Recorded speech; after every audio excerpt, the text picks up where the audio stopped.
Okay, we are live. Hello, everyone.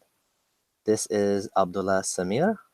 I'm joined by a really special guest, Shariq, in London, a good friend of mine that we met online and we hit it off and we have become best buddies, pen pals of sorts. The online, I don't even want to say like online atheist community because I don't feel like that's what connects the two of us. It's not like, yeah, we believe in no God together. Yeah, go atheism team. Like that's not what brings us together. That's not what we have in common. I'd like to think it's a lot more than that. And you will all find out. It's a general kind of mindset of you can call it free thinking, you can call it skepticism, whatever it is, this thing that binds us together, this pursuit of truth, interest in science, and in general, other things like that. So I would like to welcome Shariq. Hi, Shariq. How's it going? Hi, Samir. Hi. Thanks for having me here. It's been a long time coming, man. Yeah. So really looking forward to this. How are you feeling? Um, It's a little bit late for you, right? It's like around 10 o'clock over there, and it's 5 o'clock here. ah, So that's fine. I'm wide awake at this time. Always been a night bird of sorts. So yes, it's all good. you're a night owl. So Yeah. so tell us a little bit about yourself. Mhm. Just yeah. So yeah, I'm here in London, like you said. I'm originally from India. I'm from Mumbai. A Bombay boy here in London. Been here for a while now, more than a decade. So this is pretty much home now. And you've sort of given a background into how we came across each other online. I think the thanks are due actually to Ali Rizvi, um, the atheist Muslim, the author of an atheist Muslim, who mentioned you online, and I did thank him for that thing personally, because yeah, I've learned a lot from you and obviously gotten to know you as a person. And but that was the first sort of hint I had that there's this guy who's worth listening to. And yeah, my interest in being here is really, yeah, it's the sort of things you described. It's a shared spirit of inquiry, I should say. um, an interest in secularism and the humanism. I would like to add that as well, and just sort of making the point that it's okay to move on from dogma. It's okay to move on from belief and let go of all those things, and just see how we could all be together. We don't have to fight about these things.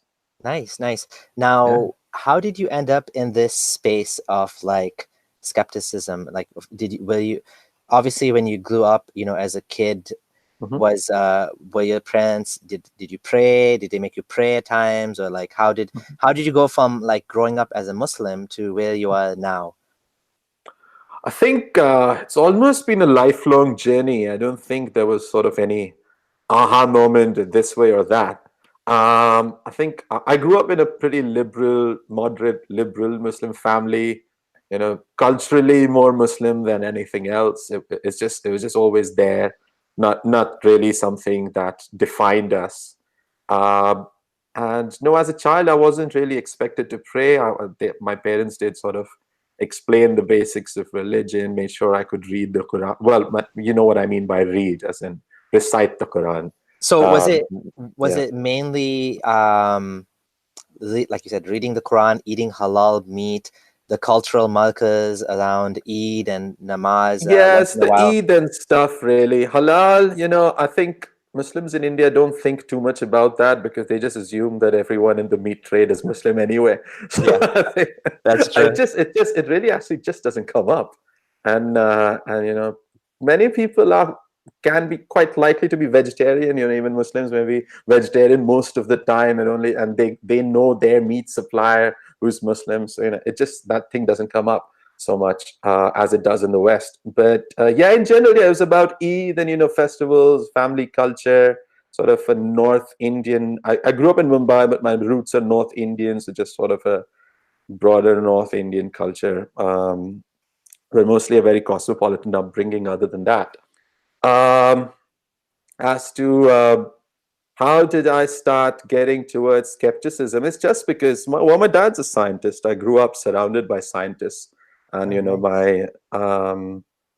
and that's always been sort of part of me. A lot of people were very disappointed when I didn't grow up to go down Mm. that path. So that sort of spirit of uh, inquiry, skepticism, rationality, I think that was hard coded from the very beginning.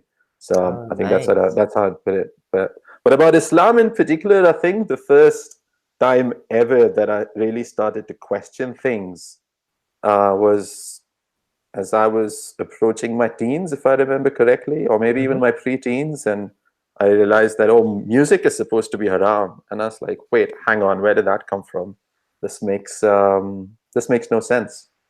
And my family loved music. Everyone loves music, and this is India and land of Bollywood, and even there's so many Muslims in the music business. Who've made millions. There are lyricists, there are singers, there are film stars, there are pop stars. Everyone's Muslim as well. So it didn't compute, and I couldn't really find any sort of basis for that. And that sort of remained a source of dissonance throughout. I still haven't really figured out why it's supposed to be so haram and so bad. But that's sort of, I think, from then on, I always had a sort of skeptical eye towards anything Hmm. related to the faith. The music thing I Mhm. find interesting because there doesn't seem to be like a logical reason why music would be haram. Because, like, let's say the content of the music aside, so Yeah, if it's singing like, let's have sex, baby, or something like that's like yeah, obviously the content I can is understand that. Yeah, problematic. But like yeah, if it's just like, let's say, classical music, like, yeah. or even like, the Sufis sing I was kavalis and just going to stuff. come to that. I love qawwalis. I still listen to a lot of qawwali music, especially from Pakistan. I mean, I love that music, and that's very spiritual. Of course, sometimes they dabble in themes which could be questionable, but even when they're talking about wine or whatever, actually they're talking about devotion. I actually find that fascinating. But how did it become haram? And it's not haram if you use drums, and if you're just using drums with no. That sounds more pagan to me, and this makes no sense. Yeah, there's So quite a disagreement among, like, is it just percussion instruments? Is it all yeah, instruments? yeah, Is it allowed to only do it at weddings? And so yeah. there's a lot of confusion on that specific point. And it's one of the most questioned points in at most conferences I went to in Canada. It was like, Oh, it's in right. it was about the meat. Is the meat, can I eat at McDonald's? And the music. People were really concerned about the music because it feels like we're quite hardwired, right, for the music. It has it Yeah, reverberates and it connects with us, and like you yeah, said, it can be very spiritual at times. So this was yeah. kind of like something that didn't click with you. So Yeah. continue. What happened after that? So it's just my dad encouraged me. He to explore that. He made me write into like an Islamic newspaper. I can't remember what it Oh, was called, Islamic Voice or something. And even he admitted it wasn't a very convincing answer that I got back. It was something because it keeps you from praying, and because it could be things that refer to shaitan and so that stayed with me, and it was I think from then on. But as I got older and I studied more and I tried to get deeper into the faith and sort of embrace it, started praying a bit more, not just show up for Eid or something. Um, that's when I started discovering more things that did not compute. And I think I tried for several years to reconcile that and sort of make sense of it. The sort of I think everyone goes through this phase of being an apologist, some very sophisticated apologetics, that burn doesn't necessarily mean burn, or, smite doesn't mean smite, and so. But yeah, that's how it started, and the more I tried to look for sense, the more it seemed to slip from my grasp, if that makes sense. That the wow. more I saw, I was like, and that took years. I think that took years for me to finally accept. I think I spent a lot of time trying to make sense of this, and I think that was Well, I was well into my 30s when I finally accepted that Oh, wow. on myself. It seems like you had a bit of a good influence from your dad. I guess so. Yeah, I guess so. Who's, by the way, a very biased person. I mean, himself, he's a believer, and it's something, you know, we discuss. And when he sees this, I don't know how he's going to react, um, but we've had these discussions for years, and we can always still have a sensible discussion about this. That, you know, which bits make sense, what's the value of these things, and where does it all stop making sense, and what do we do with that? Mm-hmm. And I'm also fortunate in that the people that I've been surrounded by, my extended family, not just my parents, but my extended family, they're all very educated people, well-educated people. There's all kinds of levels of practice and belief, but overall, everyone's pretty chilled out and not Mm-hmm. really trying to force anyone else to do anything a certain way. Nice. But everyone's able to have a sort of discussion about things, even when people disagree. And not everyone is Muslim in my extended family. There are a few people married to people from different faiths, and in my generation internationally as well, including myself. So that sort of brings a different perspective. And also, ultimately, I think the overriding thing is it's India, and things just work a bit Mm-hmm. differently in India. This pluralism is just taken for granted, and there's always loads of everybody else around you. You just sort of have to figure it out. So I think that sort of environment really helps. Oh, yeah. I feel like maybe if I would have lived in a Muslim country, I don't know if I would have ended up leaving Islam, because I wouldn't have had that bigger perspective from, like, different people. And I do think that growing up in Kenya, I had the same type of, I understand where you're coming from, because it was very Mm. multicultural. And my Mhm. family is also very, like, liberal and very accepting. So that helps a lot, doesn't it? Because nobody's kicking you out. Like, do you identify with them as ex-Muslim? Do you say you're ex-Muslim, or you don't say that? Like, how do you I don't navigate really. this? I I don't really mention it. I don't think I've ever actually sat anyone down and explained this. People have drawn their conclusions over the years from what I say, and I'm not exactly quiet online. Hmm. Uh, but I don't think it matters that much, because there's That's also an amazing. aspect. Yeah, I don't. I think. I mean, this is, of course, I'm talking about myself.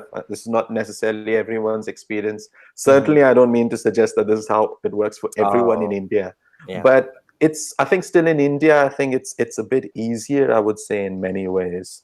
The thing that gets complicated really is the identity aspect, because in Muslims obviously are a minority in India, and things have changed in recent years. When I was growing up, secularism was just sacrosanct. That was the propaganda that was drilled into us growing up in school and everything. I bought it, but I don't think everyone else did. And so things are a bit tricky now. There's a right-wing Hindu government in power, and the mood has changed a bit. So being Muslim also becomes about identity, Hmm. and that's what people hold on to a lot as well. So there may be a lot of people who don't really pray, who don't necessarily fast. They like their festivals, they like their biryani, they like the sort of culture around being Muslim, and but they're still Muslim, and they've not really explored the faith. They've not really gone deep down into it, because if you're not Muslim, then what else are you? Yeah. So in some ways, I feel that, to sort of counter what you said earlier, that if you were in a Muslim country, then maybe you might have remained Muslim. Maybe you might not have had to choose, because say you grow up in Iraq, for example, and you're an atheist, you don't really believe, but no one's really putting you on the spot to say, like, are you Iraqi or are you not? Because you're still Iraqi. The Muslim bit Yeah. is just sort of taken for granted. So I think these things also play into it. That's the identity aspect, Hmm. and which is something that I want to talk to more people about. That uh, to hold on to that identity. You don't really need to explain away all the stuff that doesn't make sense. So we need to evolve some way of keeping the identity, keeping the thing. There is some sort of shared Muslimness across cultures as well, which someone from Morocco and someone from Malaysia, they may not have a lot in common, but they do have a few things in common. Yeah. And so that sort of thing, people should be able to enjoy that without having to stand up and try to explain away stuff that cannot be explained away. So Yeah. that's kind of where I come at it from. So your family was quite, like easygoing in that sense, which is great. The fact Hmm. that it's not an issue whether you believe or not, I feel that in my extended family too, and I really love that. I think that's Hmm. just amazing. Why do you think that in India there's this kind of rise of the right? I mean, it's not only in India, it's also in the US. It's also Yeah. like it's all over the place. There's the far right. Like, what's going on with that? Like, In India in particular, you mean? in India, like US, like why do you think this is happening? We've in some places I feels like we're going backwards. It feels like we've gone from like tolerance and living together and like, like accepting each other to like kind of these barriers and this you're the other, and it feels like it feels like we're going backwards a bit sometimes, right? Yeah, I think, and the same in the UK, by the way. Oh I've yes. only been here about 12, 13 years, but I've seen a change in the last 4 or 5 years. Just the nature of everything is just much more toxic. Hmm. But yeah, Why is that? India, Like even sorry. even even like UK, if you want to talk about that instead, since Yeah, it's either very. or. No, I can address both. Let's do UK first, for example. Um, I think the broad trend really is quite similar, whether you look at the US, whether you look at India, whether you look at the UK, whether you look at Turkey. I think the broad trend is quite similar. That I think these values of liberalism and secularism and sort of globalization, these were sort of thrust upon many people. I think felt that they didn't really ask for this, they didn't fully Mhm. understand this, and it was sort of foisted on them by the liberal metropolitan elite. By the way, I've been meaning to make a t-shirt for myself, like cosmopolitan liberal champagne drinking socialist elite or something like that. And proud, because I think that's where I get thrown by default. But anyway, Okay. so I think that's my explanation for this sort of thing. Even in India, there was a bit of that. There was a little bit of there was an extended experiment with socialism that Jawaharlal Nehru, Prime Minister of India for the longest period of time, carried on in the 60s and 70s. And I think the knock-on effect of that is now come to the front of Mhm. a more sort of conservative. And no one addressed the resentment. Obviously, India had centuries of Muslim rule, starting with invaders to somewhat more benevolent Mughal rulers. But that was never addressed in Indian history, because then the Brits came in, and then there was a whole independence struggle. But then people started going back to those previous resentments, and I think that's not been resolved. So in India, that's that reactionary bit, that reactionary revisionist politics. That's why it has taken root in my opinion.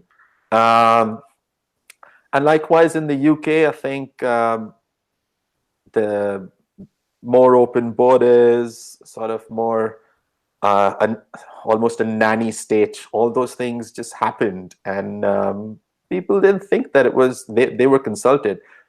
And eventually, then we had Brexit, and then and the whole discourse became very polarizing, and then that sort of spilled over into everything. And Brexit has never actually been about Europe, for example. I mean, it was always a proxy for just other divisions which were in British society, and immigration was a big part of it, Mm. which was also foisted upon, and many people didn't really think they understood it properly. Mhm. So I think the trends are quite similar in all the countries where things have gone a bit more. I do agree with you that we seem to have regressed, but I can also see where that's coming from. Yeah. And what do you feel like the UK Muslim community and the Indian Muslim community? How would you compare the two of those? Oh wow, that's an interesting one. So when I moved to the UK, I think that was the mid 2000s, 2005 or so. One of the things I was very interested to come here and see was that I thought maybe Muslims who've been living in the West for a long time now would have been sort of would have made their peace with the modern world and their faith. Because in India, I found that sometimes the stuff that Muslims, imams in particular, were droning on about had absolutely no relevance to my life. I mean, Mm-hmm. the kind of Muslim obsessions of halal and haram and living a certain way, it just didn't seem very relevant to my life. I thought maybe people here figured this out. When I saw what the Muslim community in the UK is like, I was actually shocked. I was shocked by how insular and how close-minded it can be.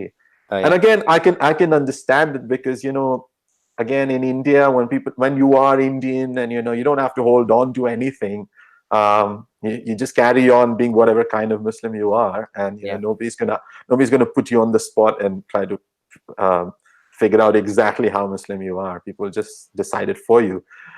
Whereas in the UK, I think immigration and cultural identity and all those things get caught up into it, and also because this is a very densely England in particular is a pretty densely populated country, so everyone's thrown together, and the people who sort of move completely away, and the ones who are holding on to it really hold on to things, and I'm quite surprised sometimes by how narrow-minded. No, narrow-minded is not necessarily the word. Just really insular and inward-looking many Muslim communities in this country can be. In what sense? Um, in terms of trying to keep themselves distinct Okay. from the mainstream British population. It's a lot of Mm. us and them, Oh. Do so you, it's live in our neighborhoods and things like what that. like in Canada, like Mhm.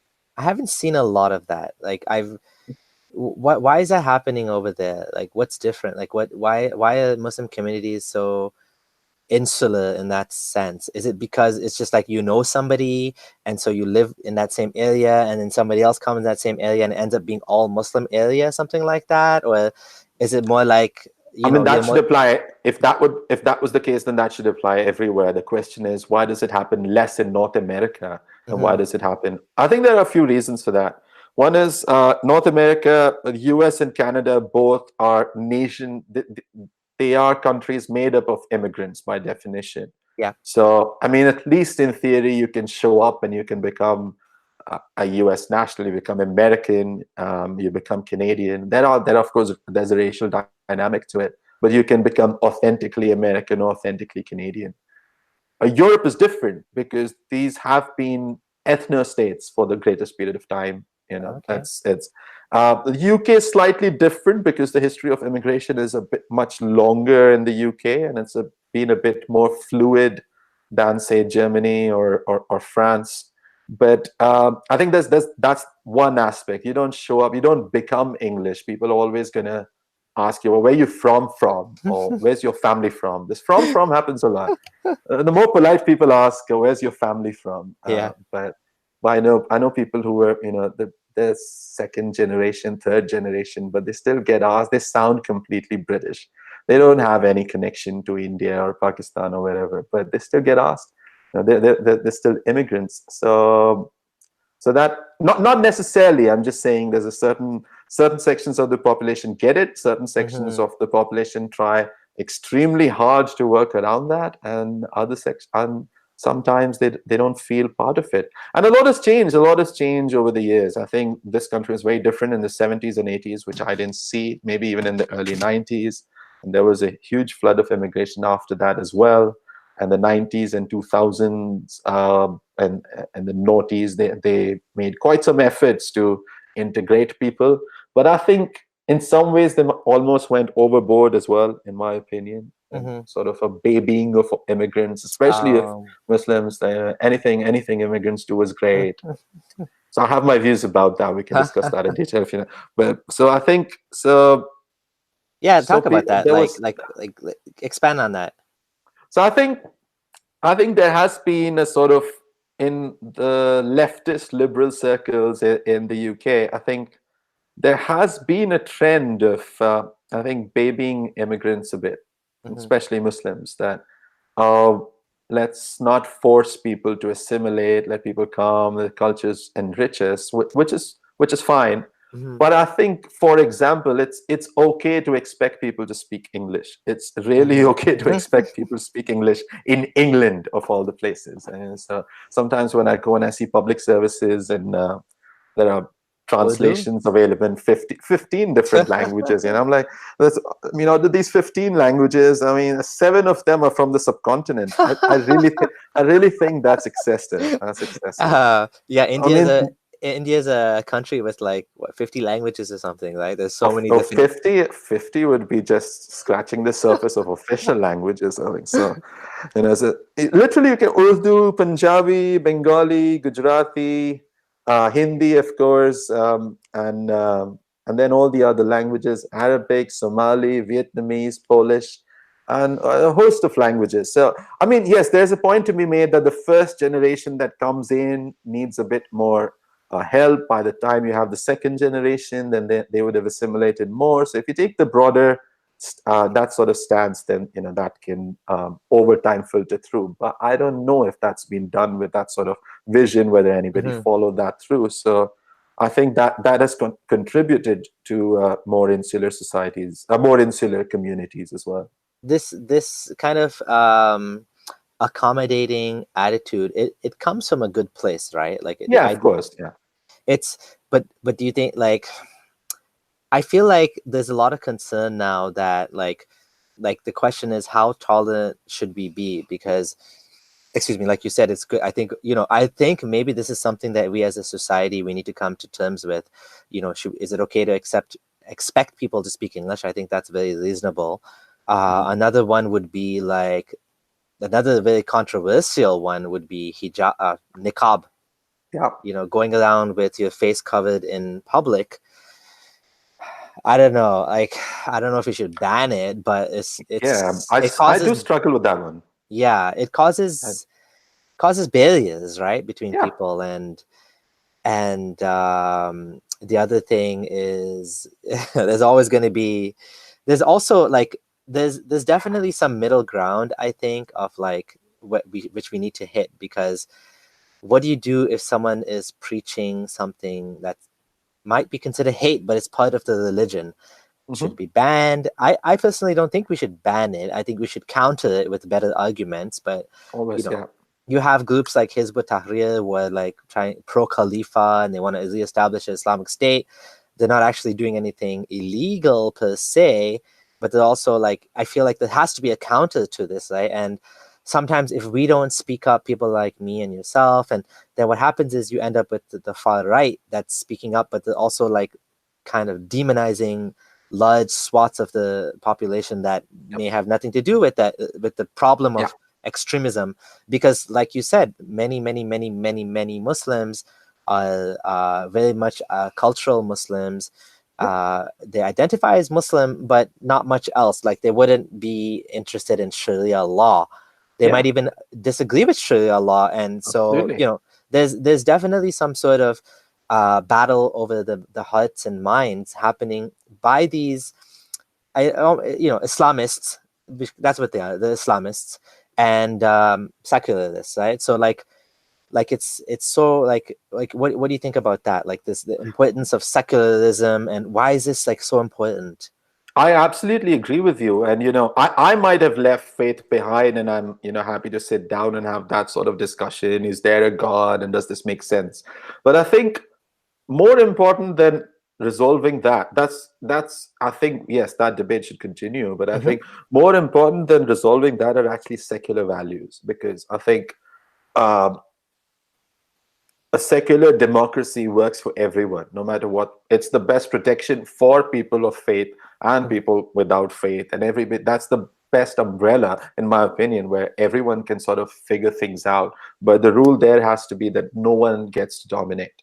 Mm-hmm. It's a bit tricky in this country, because this country is majority non-religious. More than 50% of people will tell you they don't really practice a faith. Some may be nominally, a lot may be nominally Christian, for example. But it's still, Church of England is officially the state religion, and the Queen is the head of the Church of England, which is all bizarre if you ask me. But for all practical purposes, it does, with some exceptions, it does function as a secular society. And I think that's what's that's what's more important to me. We have a secular fabric that sort of governs everything. Mm-hmm. Because what happens otherwise is that you can't have a sensible discussion about these things, as you said about this whole Islamophobia and bigotry against Muslims.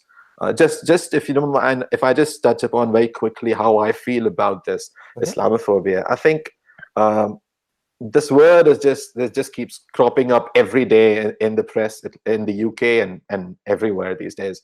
Um, which quite often is really about anti-Muslim bigotry, which I'm completely against, obviously, because people are people. When people do things that are bad, you call out the action. You don't start hating Mm-hmm. millions upon millions of people. When you can identify actions that relate to the faith, then yes, you should be able to say this is wrong in this faith, and that criticism should be possible. What ends up happening in practice is that people point at bigotry against Muslims, and vested interests use that to stop discussions about Islam and critique of Islam. You know what I'm talking about. Yeah. So that's the sort of thing that ends up happening, and then we're just left with the far right, and we're all sorts of posers and people looking for attention, who then end up doing the criticism, and it tends to be more anti-Muslim feeling Mm-hmm. than genuine, honest critique of faith and dogma and leaving things behind and building secular values. I think it all gets lost in there, Yeah. and that's why I think if there's a secular society, and if we can take that for granted as a non-negotiable, that there will be no special treatment for any faith, any sort of faith-based thinking, then we have a chance of getting somewhere and having a level playing field. So I don't know Absolutely. if that answers the question. I went a bit here and there. I Yeah. I kind of wish, like, same thing with like churches and stuff, mosques, Islamic schools. They all play by the same rules, and we don't have to pay into this. Giving them tax breaks, because yes, for sure, I think religious organizations do a lot of good. Sometimes they do even more good, maybe, than secular organizations. But a lot of that money goes back into the religious preaching, and it just fuels itself. So playing by the rules, like you said, it's a challenging thing, because you have sometimes, and I don't want to blow this out of proportion, but sometimes you have like people asking for special favors, like I'm a Muslim taxi driver and I don't want to be alone with a woman. I'm a Muslim taxi driver and I'm not That's the going to take you to pick up alcohol. I'm a Muslim taxi driver and I'm not about to take you to that hotel with this. I mean, how far can you go? Like it's the freedom of choice if they want to, do all that stuff. You're not the religious police in the country, yeah. but you may as a Muslim, you may feel like you are partaking in something sinful yourself, right? Mm. So that's where they're coming from. So it's a challenge, because, or like the gay, we will not sell cakes to people who are, homosexual. Yeah.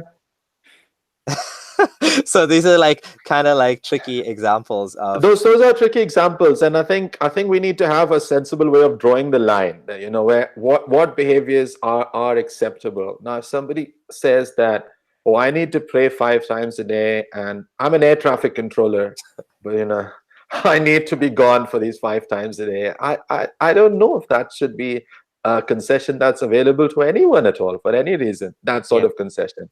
And if it's not available to air traffic controllers, should it be available to someone who works in an office who has a desk-based job?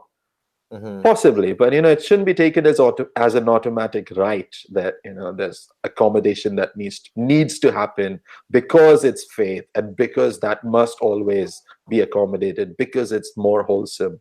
That needs to change. Yeah, I found for the most part, like the praying 5 times a day, I was able to make it work for me in the office environment. Like I just took a break from time to time, especially if you're like, like an IT professional, or you're a little Yeah, bit like white collar. It's not much of a challenge, because you can just take a break. But I yeah, think the more challenging situations are, like, for example, like dress code. Like, what if you're working in a restaurant that has a very specific dress code, and you're like, well, I wear hijab, or I can't shake hands, and then it becomes challenging because, you know, let's say you know you need to shake hands as part of the job. You take the job, and then you're like, I can't shake hands. Like, this is my religious right.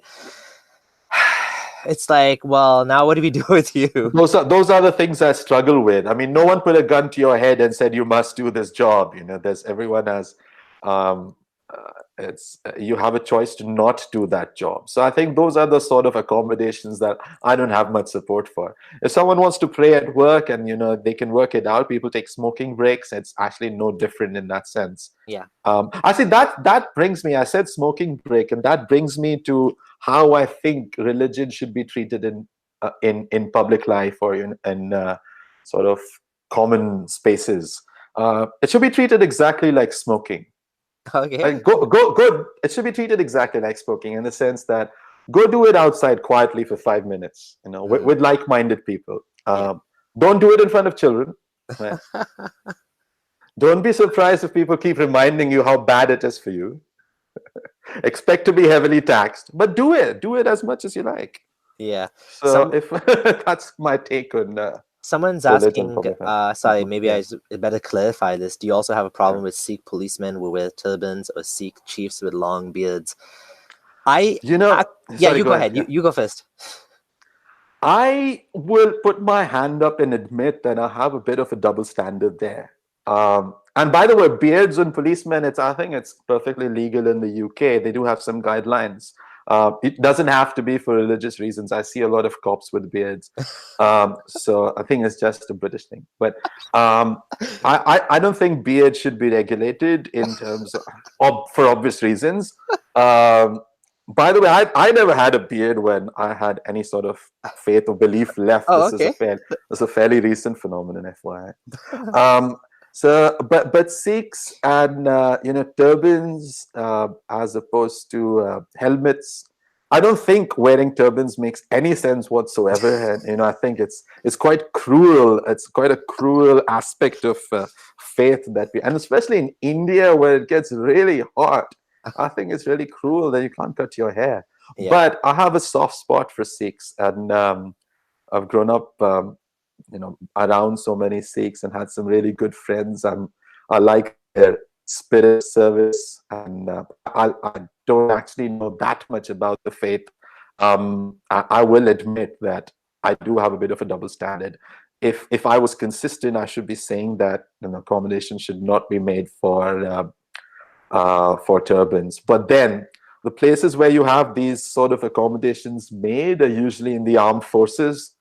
And coming from India, I would say that if you have an army and you have Sikhs in your country, you want your Sikhs to be in the army because they make fantastic soldiers. So I mean, I'm going to admit I have a bit of a double standard and I haven't really resolved that. But having said that, Sikhism or rather Sikh communities, there are many regressive practices that happen within Sikh communities. Some of the sort of insularity that I mentioned, that does apply to some extent to Sikh communities in the UK as well.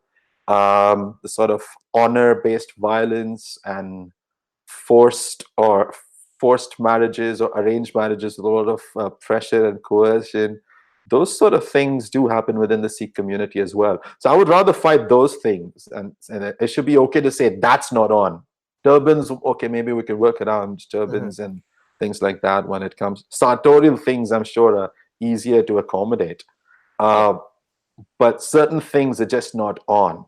So, forcing someone to get married, violence against women for whatever reason, I think we should be able to say that's not on. No one should be afraid of looking racist for making those sort of suggestions. And that does happen a bit in this country as well. There's so much colonial guilt that calling any sort of minorities to account for anything whatsoever, people are terrified of looking racist. And what happens then is the only people calling it out are actual racists, which is also not productive. So that's funny. I just want to add to that as a secular person, I will fight for your right. So just want to clarify, everyone has a right to practice a religion, to wear a turban, whatever. We're not talking about, people just living their lives. What we're talking about is cases where there's a conflict between your demands of your job, or there's a situation in civil life where there's a conflict between, following your religion and the demands of, like, let's say a particular job, for example. Like we gave the example of Muslim taxi drivers not wanting to pick up alcohol or something like that. Now that's a challenge. Now, if a taxi driver just wants to put Quran in the car, he wants to have a beard, he wants to wear a topi, he wants to wear a thobe, he wants to say, takbir, takbir, la ilaha illallah, whatever. Like, as an atheist, I will defend your right to do that. I will defend your right to wear your turban, to wear your hijab, to pray 5 times a day. No one should discriminate. Nobody should not hire you just because you have a hijab on your head. Absolutely. No one should fire you because you want to pray, as long as it's not getting in the way of your job and it's not an excuse, right? Like I have a problem with that. I have a problem with people being denied the civil liberties, because for me, like, I was a Muslim who grew up in Canada, and I had every right to do these things. And because of that, I love Canada. And I appreciate the fact that even as a Muslim, I had every right to pray, to fast. And of course, like, I was doing my job. I was a successful software developer. My boss loved me. And so they were okay with me taking time out to do these things because I was productive. I was not like, okay, I gotta go. I'll be back in 30 minutes. Come back in 30 minutes. And it's like, you said you were going to be back in 30 minutes. Come back in an hour. Yeah, I was praying. What? Takes you 1 hour?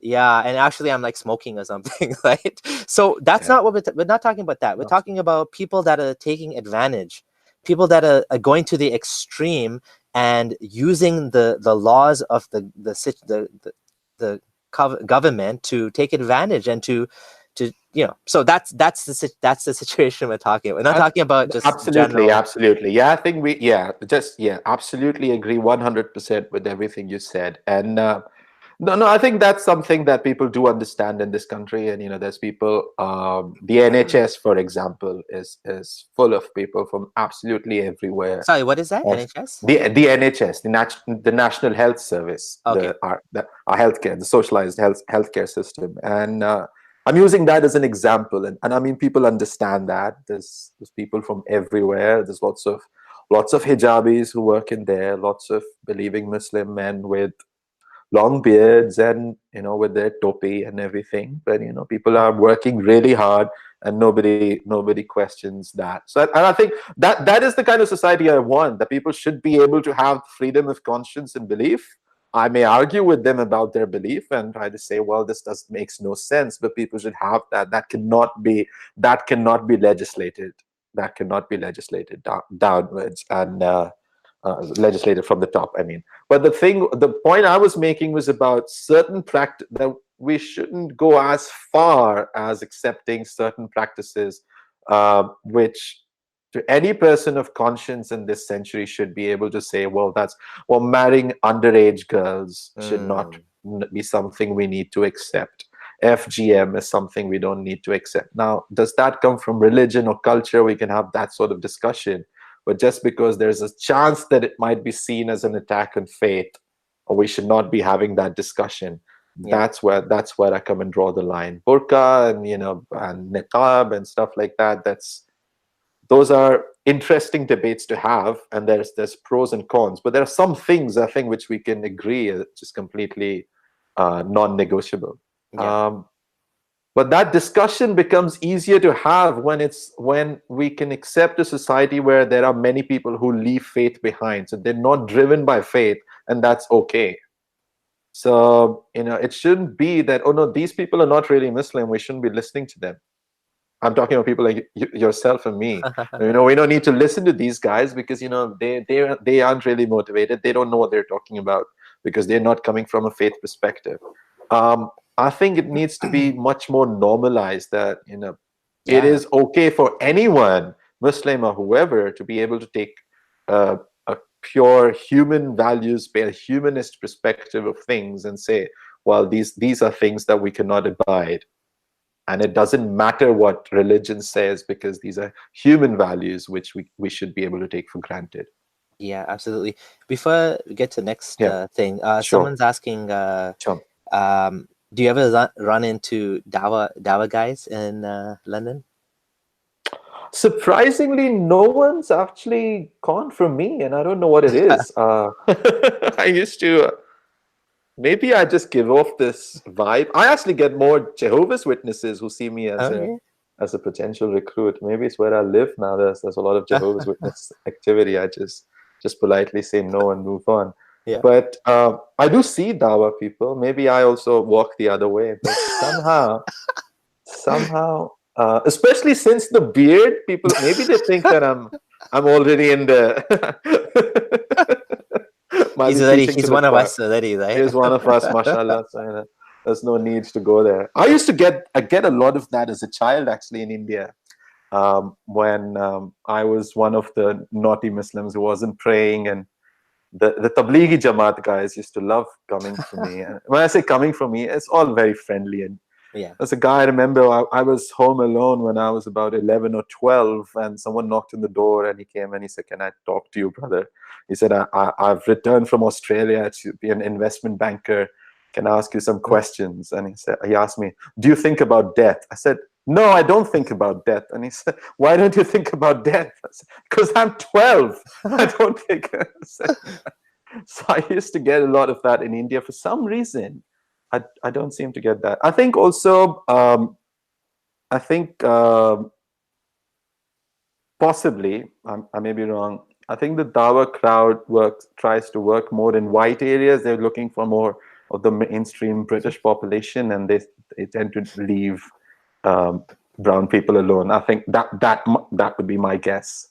Or maybe I just live in this North London liberal bubble where that is one thing I really like about North London, that even the Muslims, even the really believing Muslims, seem to get it, and everybody just figures it out. Where I live, there's huge Turkish community, huge Somali community, huge Orthodox Jewish community. There's people from everywhere, and it's all people just figured it out, and that doesn't get in the way. And that's the kind of society. I mean, that I do like about being in the UK. That more often than not, it works out. It works out. People figured it out. Yeah. That's good, and that's how it should be, and I hope that continues the same way.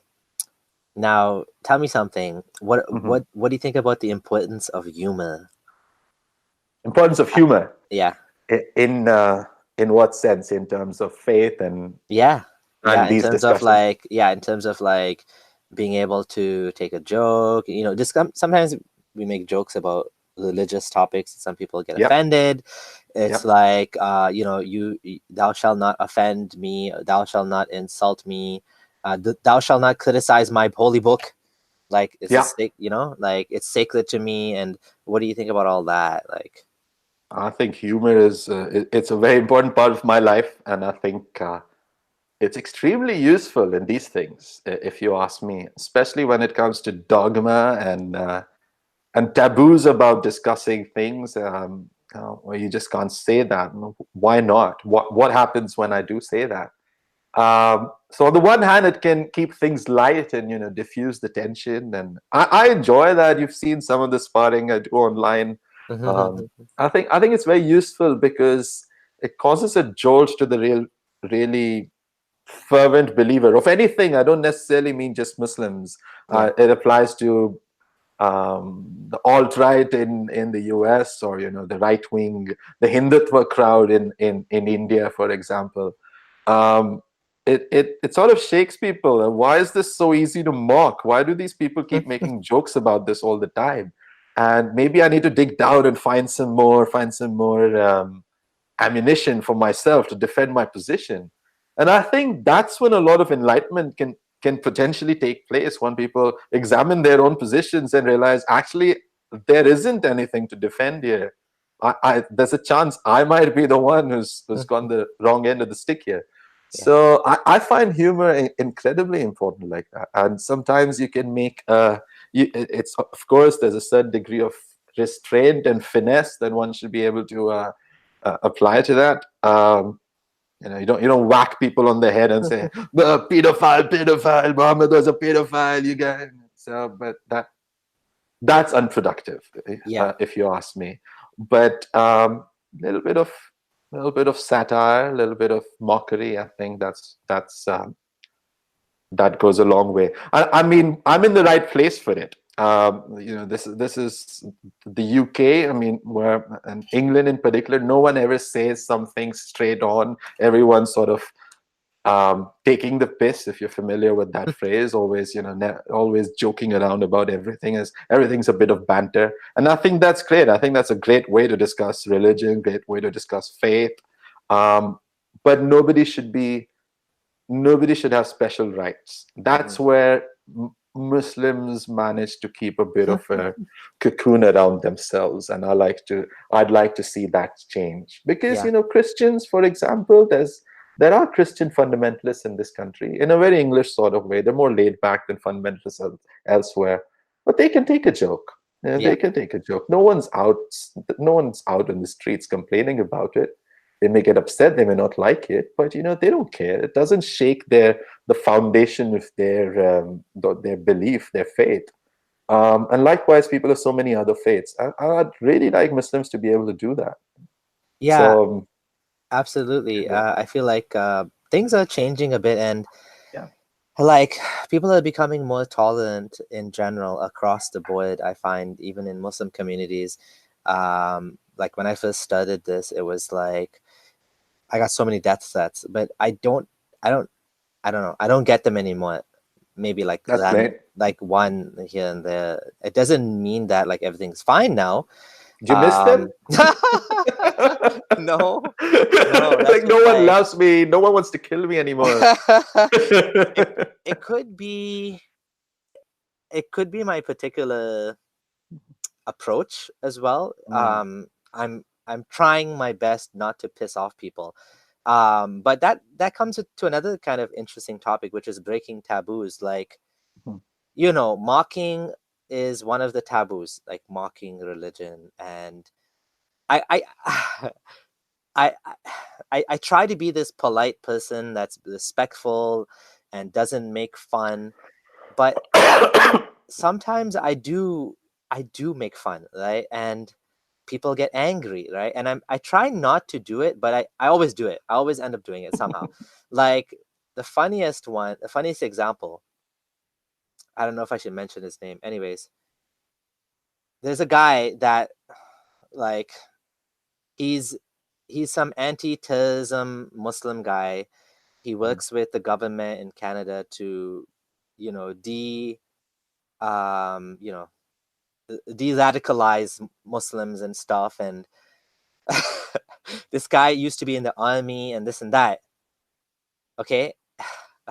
It's so embarrassing.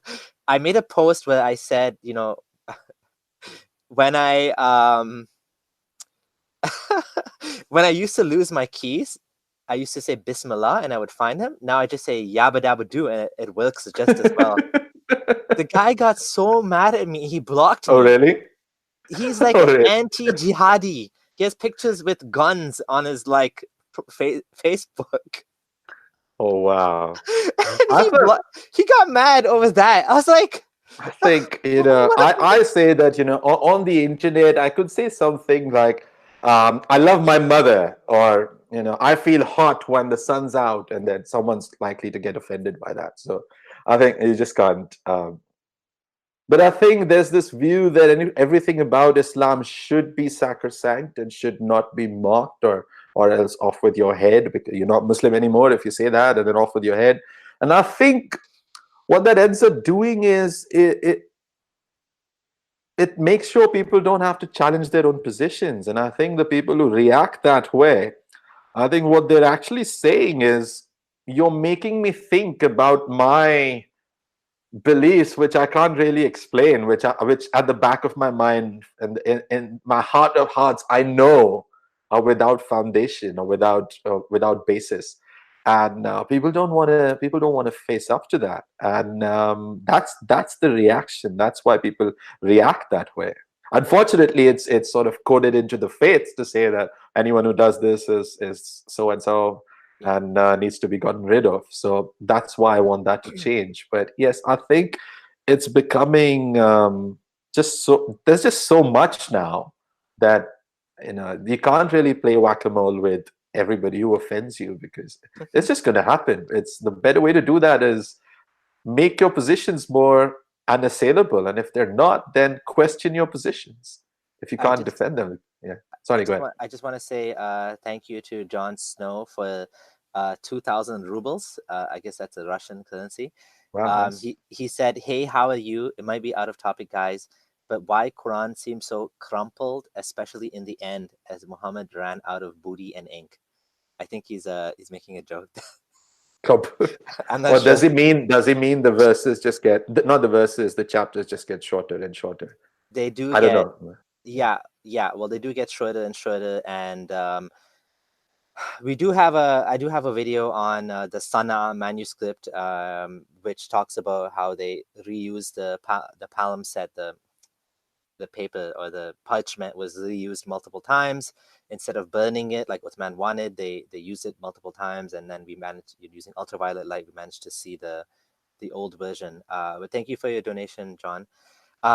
Yeah, so I, isn't that part of it too? Like just kind of like pissing off people so they stop getting mad when you piss them off. I'm not saying piss Yeah. them off like in this, like you said, like Muhammad being a pedophile is a good example of like That's just pissing people it off just for the sake of it. It's not productive. yeah, Yeah, like there is, yeah, I think there is a legitimate point that people are absolutely. making too, but a lot of times it comes across as I'm better than you, right? It's Yeah, not like you're not trying to convince that person anymore. You're no. just like basically fuck you, basically, right? Like that's Yeah, what yeah, you're yeah. saying to you, like, oh, you dumb Muslim, kind of like, and it comes from multiple places. It comes from the Hindu far right, the just the general far right in general, where there's kind of like Yeah. yeah, And also, it's also lazy. I feel that, for humor or satire to be useful, it has to have a little bit of knowledge behind it. So, yeah, it has to be, if you look at any good satire, if you look at what Jon Stewart did for so many years, it was, so much was absurd, but it was rooted in fact. It was based on a bedrock of things that have actually happened, or things that people actually believe. So, it's that's where I think that's when it gets through much more. One of my favorite things, rather than banging on about being a pedophile, is buraq, which I call uberaq, the flying.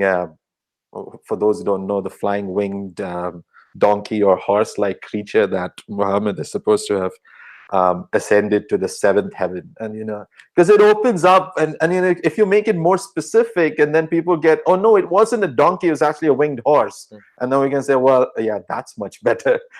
So when you come from a place of a bit of understanding, then you can get into these sort of more interesting discussions where people start debating, well, was it a seventh heaven, was it the ninth heaven, and start getting into the levels of absurdity. And I think that's much more useful than just bashing people over the head with stuff that you're, like you said, you're just doing to say I'm better than you. yeah. The buraq one is another one which I tend to avoid in most Yeah, cases because I feel like it's overused. yeah. But and I also just contrasting. Yeah, yeah, also I do feel like with the buraq, in the context of like Allah sending like floods and like splitting the seas, and it's no different in terms of like class, like it's just another miracle, right, that yeah, they believe their yeah, God did, right? But what I do think is interesting about the buraq is like how to make sense of that with like how to make that coherent with science. So like where did he go exactly? Like, you know what I mean? yeah, Like is he in space? Like he went up to the seven heavens outside of the universe, but that is actually more yeah, interesting because of the previous ancient kind of understanding of the seven heavens. was like Jupiter, Mars, Pluto, Saturn, not Pluto, Jupiter, Mars, Venus, Saturn, the moon and sun and earth. So there was the 7 spheres, and Plato had the same idea. And so when he's going from heaven to heaven, like, did they actually believe those planets were actual like places where people lived? Like that Yeah. that to me actually is more coherent than saying that he Yeah. went Yeah. in space. Like, but then you get into the question of like, what about the shooting stars in the Quran that are like shooting angels? That's another interesting point. Like, what are they? Is it like devils? Sorry, shooting angels, shooting devils. Are the Yes. devils in space? like Yeah. Where we are see. they? Yeah, like, and so now we get into like a problem where it's not really adding up. The worldview that we have today, it doesn't kind Yeah. of cohere nicely with Yeah. the Islamic story, right? Yeah. I mean, I guess, and then ultimately that can lead on to the point that when you say that science, there's no contradiction between science and the Quran, for example. But look at the level of detail that science gets into. Look at the rigor that science put itself through to describe something. It doesn't loosely make something and say, well, let's see if somebody says this better and then we'll try to retrofit it later. That's just not how science works. And I think, yeah, we need to be much. If this is the best work, if this is the deity's best work, then I'm disappointed. I would expect better from from a book meant for all time, and that's where I would like to take this discussion to, that the divinity. Are we sure this is divine? Are we satisfied if this is divine? If this is a divine work uh, for all of humanity, for all of time, which everyone everywhere through the ages will understand and it will be relevant to, then are we satisfied with what it is? We always have to explain things away. So that's then a more interesting discussion to have. And if we can make that a sensible discussion, I think that will resolve a lot of things. Yeah, it's a question of low standards for Allah. Yeah. Like, how do we excuse and escape like issue after issue after Yeah. issue, Yeah. right? But maybe you're not understanding it correctly. Like, you don't know The Arabic, context. you The don't know Arabic, context. and you don't know Yes. I don't Arabic. know. I'm not a PhD in Arabic. I mean, that's a It's like you have to in be. classical Arabic. Yeah. Yeah, like, what was the point of sending a book in classical Arabic if Yeah. that was limited, or that was a Yeah. limiting factor? Why would you send a limiting, why would you use a Yeah. medium with a limiting factor like that, right? And why limit yourself? Why do you say, okay, now I won't do this again? Issue an Yeah, update. Why is there yeah. no upgrade available? You pay Because a bit more, you get the upgrade early, and I don't know, there could be something. Use WhatsApp. There's so many tools available. So because the final one is perfect. It already doesn't need any updates, you see? Unlike science, which always changes. Like, what do you say about that? Science is always yeah, changing. I Today the know. It earth doesn't is know round, anything. tomorrow the earth is flat. How do you know tomorrow's earth's not going to be flat? Like, how you don't know that? That's a fair point, actually. Um, But no, that's not exactly. So I think that sort of thing about divinity is this divine and absolute. If we are able to say, oh, this may not, it has some things which people can take solace from, people can learn from. It's an interesting work of literature, etc., etc. There's some guidance for those who seek it.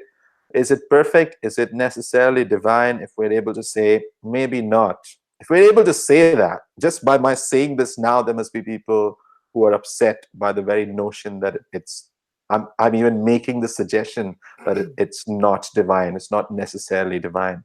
But unless we can say that, I think we'll be stuck. And if once we become able to say that without fear, without repercussions, then maybe we can have a bit more sensible discussions going on.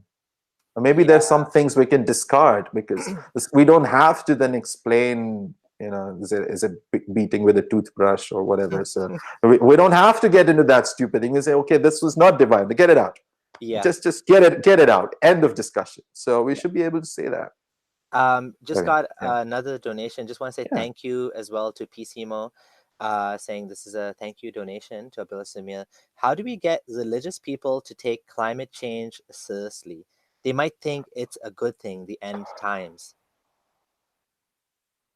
That's a very good question.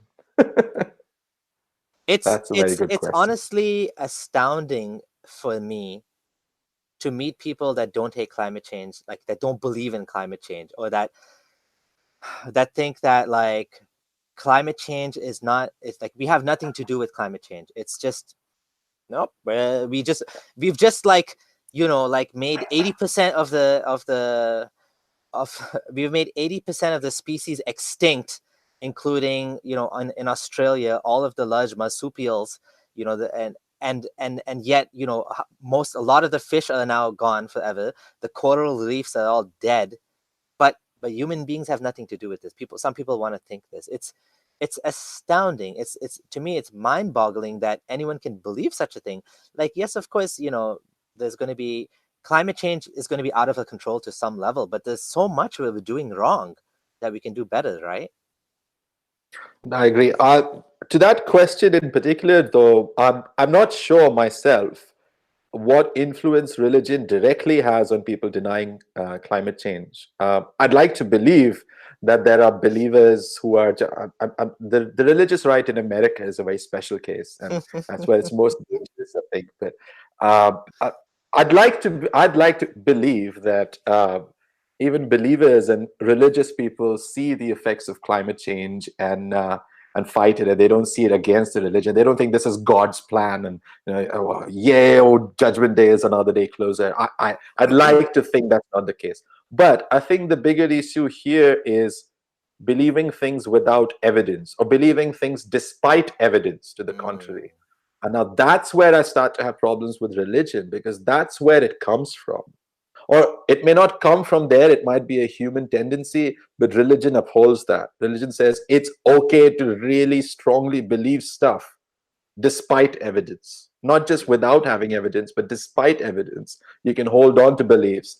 And that's where that's where I think that's why I like to push for things where we're looking at evidence, empirical observations. Because people say, oh, you science people always bang on about evidence. Not everything has evidence. Not everything can be explained away.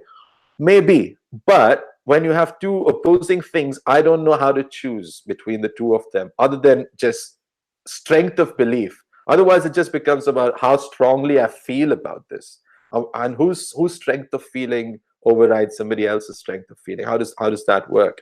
Evidence just gives us a basis that we can use across the board. So I think that's where we can say that we may not have to look into the evidence about God. Let's leave that out for a second. Let's just agree when it comes to the material world that we see around ourselves.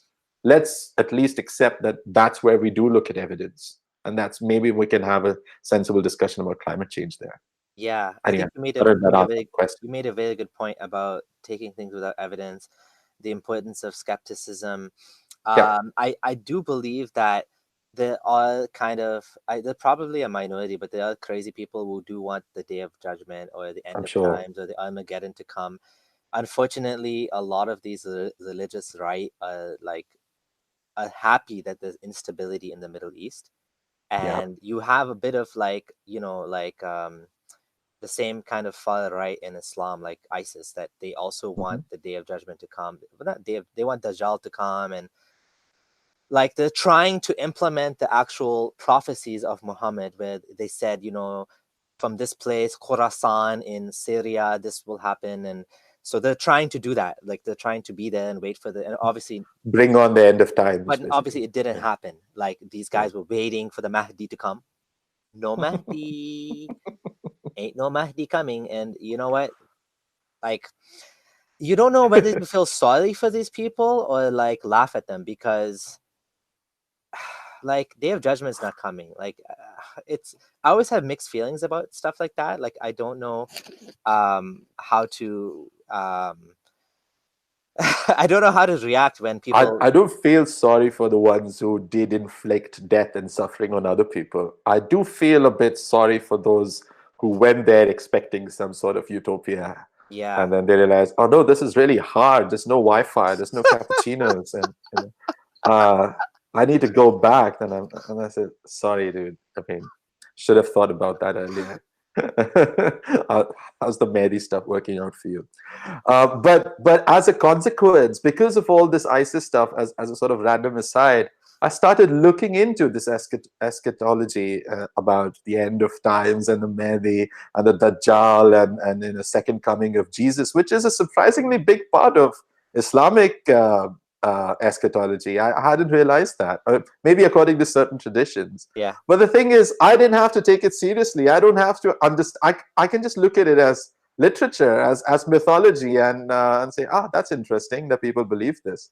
So I think that's one thing you can do if you're not tied into the faith, because if you have to then resolve this, even though there's no evidence or anything, but you're supposed to believe it, and like, well, this makes no sense to me. Now I need to sit and understand this. Well, I don't need to understand this because I don't think there's anything there anyway.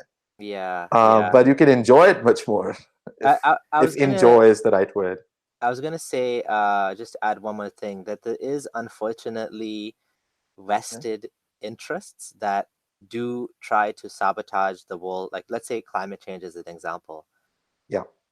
Like a good example that comes to mind is the whole thing about adding lead to gasoline, and how there were companies that were actually spending a lot of money to buy out scientists to like continue to shout and say that lead is nothing to do. It's harmless in the environment. It does nothing wrong. Yet, you know, there was one scientist, you know, he's actually a hero. I forgot his name. I have to look him up. And he actually fought his like whole life to prove that the lead in the environment is not natural, right? And so what he did was he went all the way to the Arctic and he dug into the old ice, because the ice goes in layers, right? So you can actually dig down, and you can get, if you go deep enough, you can actually look at the environment. It's like captured in time from like 100 years ago, 200 years ago. And so he was able to prove beyond the shadow of a doubt that this lead is not natural. It's coming from the gasoline, and it's poisoning people and making them more violent, and, you know, like causing health issues. And so they eventually, lead was banned from gasoline. But that's kind of like a sad example in the history of science. Yep. In a way, it kind of like it solved itself, and you know, science was victorious at the end of the day. But for many years, like, people were poisoned by bad science, right? And that would be a legitimate criticism that people can raise, that, well, science doesn't always have the answers. Science has vested interest. But to that, and therefore people can say, well, you know, so maybe evidence is not the best way to look at things. But to that I say, we do know the difference between good science and bad science. That was bad science, which people were able to put out there, and for a number of years managed to fool a lot of people. But eventually, better science triumphed. And we know what makes good science. Yeah. We don't know that about belief. We don't know how to do that with belief. We don't know what is good belief versus bad belief. Good belief is Islam. Bad belief is Christianity, Hinduism, Jainism, Buddhism, everything else. Which Islam though? Sunni Islam, obviously. Do you see? Yeah, it's funny how that comes up. It comes up with me a lot. You were Salafi. You don't know anything about Islam. You were Salafi. You don't know anything about Islam. Like, what? Like, which one do you want? Like, it's like there are no true Muslims. There's no true Muslims. There are more unicorns on earth than true Muslims, if you ask me. Anyone who does. Muhammad was a true Muslim, but we don't actually know exactly like weak hadith and strong hadith. So he's a mythical true Muslim, right? And then the companions, again, how much of what they did. There are as many true Muslims as there are authentic hadiths.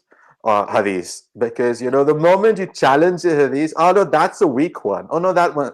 So do you know what I mean? If you have a discussion about hadith with anyone, it becomes the moment something becomes uncomfortable, then people find a way to say that, oh no, that one I'm not sure about. Maybe that one that one's a bit weak, that one's a bit motivated. I wish we could do the same with the Quran and say, oh, I'm not sure about that particular verse. You know, maybe we should look at that. Well, I wish we could get there. Anyway, I'm only joking No, it's about no, no. What do you mean yeah. joking? That's it's No, I mean, funny. I'm only joking about the hadith bit. I do genuinely wish we could do this with the Quran. So I'm not And joking about that. Yeah. and I won't Mm. mention his name, but there's a mutual friend of some guy we know Mhm. that what I found with him, he's a reformed Muslim or something. I don't know, it's like New Age Muslim. And what he used to do is anytime there was something in the hadith that he didn't like, he'd be like, nah, I don't Yeah, need that hadith, right? that's the But kind of thing I meant. Yeah. but the problem is it was in the Quran. He was like trapped. He's like, Yeah. I have to accept this. Yeah. This is good. This is good for humanity that you have to do this, right? An example was like homosexuality being haram. Of course, you can try to weasel your way out of that, and some progressive Muslims have tried to say that Yeah.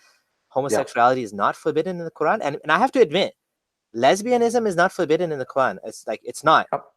just like gay sex, right? But Yeah. still, like they try to weasel out of that, but still, you can't really get out of that. Like it's kind of Yeah. clear in the Quran that gay sex is not allowed. So what I find is with some Muslims, they're kind of like, I had one friend who is a practicing Orthodox Sunni Muslim, not this like this funny guy that picked and choose except for the Quran. But he was like, we talked about magic, and I said, well, magic doesn't make sense. It's like there's no such thing as magic. How is it in the 21st century we're still debating is magic real? And he's like, yeah, that kind of makes sense that magic is there's no such thing as magic. I'm like, it says in the Quran is magic is real. He's like, oh wait. Actually, It magic must is be it. real. Must be real. I was like, you were agreeing with me. What happened? So actually, this actually reminds me of this was ultimately one of this pattern of thinking is what led me to finally leave faith behind completely, Mhm. which is if you speak to believers of most faiths, I think quite often you come up against the argument that because I am XYZ, because I am Muslim, I believe this.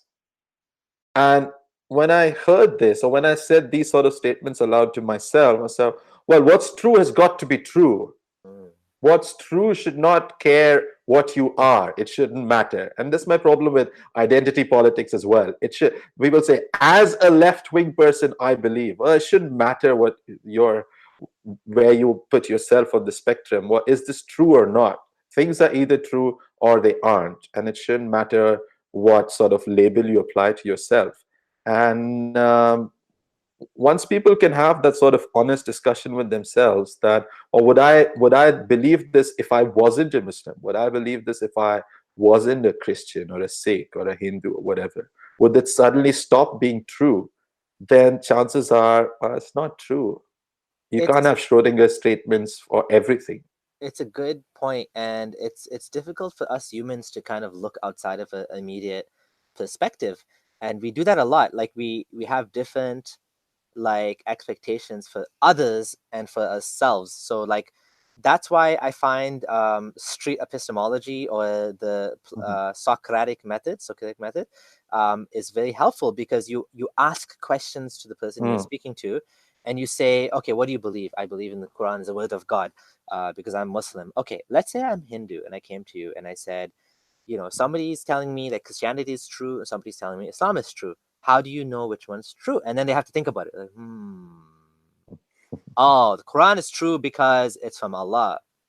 Oh? Like, okay, wait, that didn't work. Let's try again. So, and a good mutual friend, Abdullah Gondal, I love his rhetorical posts he makes, where Yeah, he'll say like the great god Zenu, this and that, and he'll make up this like really contrived. elaborate. Yeah, Yeah, and then at the end of it, you're like, oh, by the way, just replace Zenu with Allah, and now suddenly this is Islam. But before that, you're like, oh my God, this is such a this weird is cult. nonsense. Yeah. I can't believe this. This is horrible. Like, who believes this nonsense, right? And it reminds me of when I was in, I don't know if it was anthropology class in university, where they described like some of the, you might have seen this before, where they describe some Mhm. like ritual that's like very common, like brushing your teeth, but they put it like Mhm. from an outsider's perspective. the chimp goes and takes a toothpick, and like they describe it in a way that you from an outsider's perspective, and you're like, whoa, that's some weird stuff they're doing there. What are they doing? And then they're like, oh, he's brushing his teeth. Oh, I thought he was talking about something else, but it's like we don't think about it. Absolutely. It's Yeah. the myth of Ibrahim and his son. And that was also an interesting point, by the way. It was only when I was in my mid-20s did I realize that it was supposed to be Isaac or Ishaq as per the Jewish and Christian tradition, and Ismail or Ishmael as per the Muslim tradition that he sacrificed. It's very interesting. How did that happen? I don't know. But if that whole story was framed as sort of Greek mythology or Hindu mythology, and then placed before Muslims, how would they react? Or before Jews or Christians, how would they react? And then suddenly it becomes okay. And if we said somebody did that in today's world, there have been cases where people have been convicted, sent to jail, had some serious mental health assessment because they said, God asked me to kill my son, or God asked me to kill my child. There was a case that happened recently. I think it's somewhere in the US. A woman killed her child. Yeah, 5 kids or something there in the bathtub. Yes, and Yeah. something very gruesome and really distressing. And no one questions that this person is a risk to society, possibly to themselves. They need to be put away either in a mental health facility, or they need to be at what we call it sectioning in the UK. I don't know what it's called elsewhere, where they're sort of kept away from everyone for starters, and then you see whether there's criminal proceedings or mental health treatment, etc. Nobody questions that. But if this happened, I don't know, X thousand years ago, and then it's okay. But we need to be able to say it's not okay. Yeah, it's a good point. Like, why? What's the statute of limitations on crazy stuff? As in, like, after how many hundreds of years does it become okay and not completely bonkers? Yeah, like, interesting thing is, most likely, at least with Abraham, the story was probably made up, because most historical scholars don't believe that Abraham actually existed, that he was made up, but euhamized. I don't know how to say that word. Anyways, but the question is, like, when we look at what Muhammad claimed, when we look at how he described his revelations, and again, Abdullah Gondal did a very good job kind of summarizing this. It's like you said, like we have a perfectly good explanation for this, which is like temporal lobe epilepsy. Dr. Ramachandran has done a lot of research on this, and as time goes by, we're discovering more and more about the brain, which is such an amazing thing. But like it's also weird in some ways, like the way it can behave and it malfunctions, like phantom limb syndrome, or like when you split brain patients, how they have like different personalities for the left hand and right hand.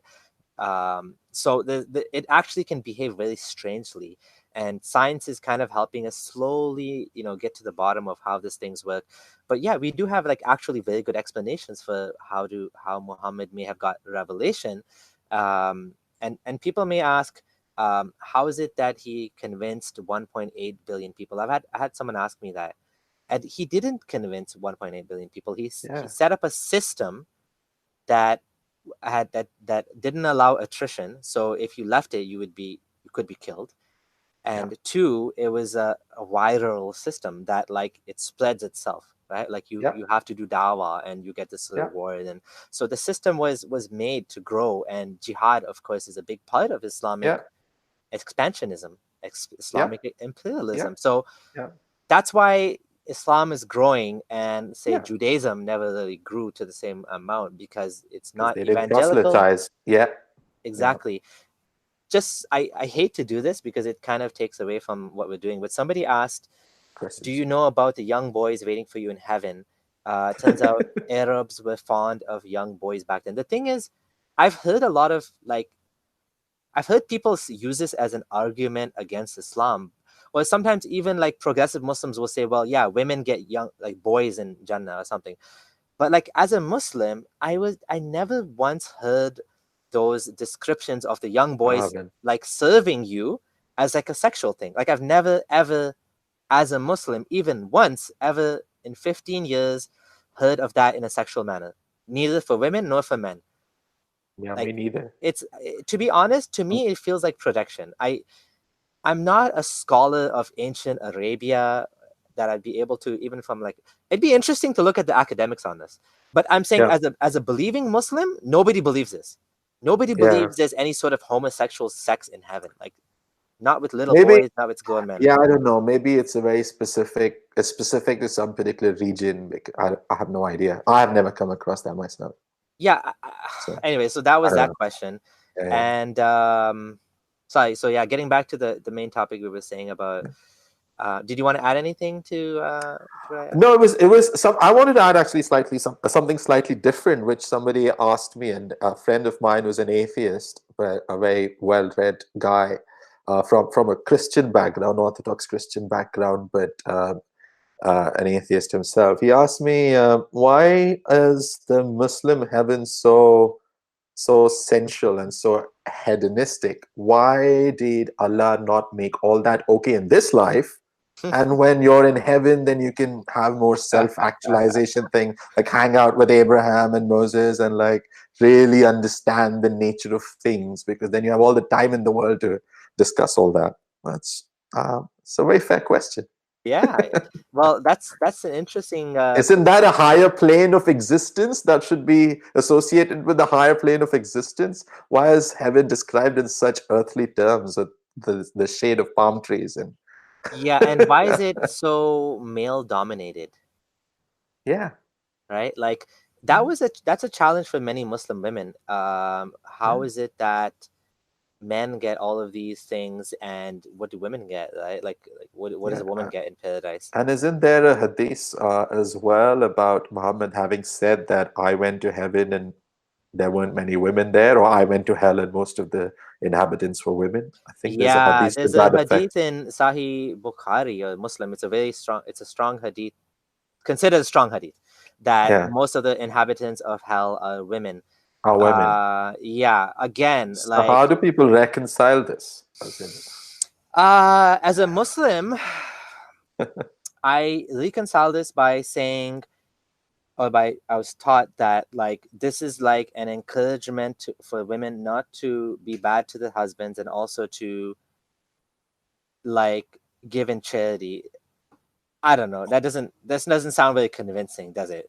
no. Why not? Why does that not apply to men? It's just uh, I'm. I feel bad when I context. think about. Context. I feel bad. I feel bad when I think about, like, somebody asked me a question like that, Uh-huh. and I'm thinking, like, there's no good answer for that. Like, but like, I accepted it, and Yeah. now I'm like, it's embarrassing. Like, like, how did I believe this? Like, I had a friend message me that is like, oh my god, I can't believe how dumb I was. Like, stuff is so stupid. Like, how did I believe this? And I'm like, sometimes I feel that way too. Like, I don't have. There's no good way to justify why there would be more I've women in I've hell, right? I've Like, I've thought I've tried to figure that out. That how think a lot about that. Why do people allow themselves perfectly sensible, reasonable, kind, gentle people? Why do they accept all this? And I think just the fear of the afterlife that gets drilled into you by Islam in particular, I think that can be a real, very powerful motivator. And it also makes you want to think, oh no, I really have a shot at that being better. And for that, now I need to believe all sorts of other things without evidence. yeah, And I think that can be a very powerful motivator that makes people look the other way on all kinds of things. that's a good point. That's a good point. That the Islamic perspective is to, once you believe it's from God, then no matter what it tells you, you just accept it. Like, you just like, Yeah. well, whatever. Like, that's what God said. And the thing is, a lot of times it's actually women who are enforcing these, like, Yeah. misogynistic, like, rules on other women. Like, Yeah. hijab. A lot of times it's the moms that are, like, Yeah. enforcing hijab on the daughters, Yep. right? So it's not Yep. necessarily like people think it's all men doing these things. No, sometimes the women are actually doing it because they believe in it as well, and they think this is, like, better for them, like, going to paradise. So everybody is being everybody. That's why I agree that religion is a mind virus. It gives you this.